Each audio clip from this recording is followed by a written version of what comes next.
Республиканың қазыны чөпчезі Владимир Николаевич Тыгашевке чарыс айының 18 күнінде 85 жас толған. Аны ол кейбірлі тоқыс тодырлан. Чех қады тоқ чытқан арқыстары, тоғын чағынары базы Хакасияның үлгілері Владимир Николаевичті республиканың Чирзуғырынжың музейінде алқысты бұзарға чаратқанар.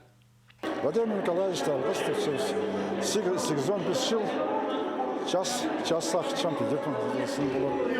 Что много көп жыл көп сақысты анда нормальный формада тұттады. Владимир Николаевич өркі чөпінің 30 жыл ұстап, Хакас жерінің экономикасын келеткен пазы мұндағы чонырының амұрштызын қадырған.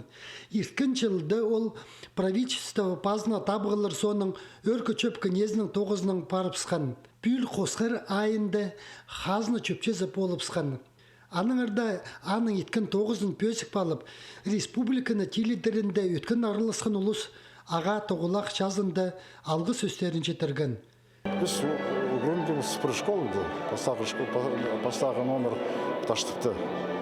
Ол сақшым 10 жыл мен алымды Грундин. Аны соның тоғын база таштықты. Оперполномочный, басқа тоғышты болған.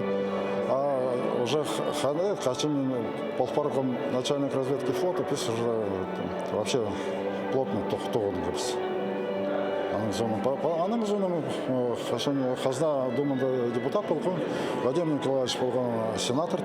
Прай ескірілген алқыстастарға қозылып, біз Владимир Николаевич кейдек пикілі қазық алғап чабыз. Альберт Колумаев, Сергей Казмин, хабарларға.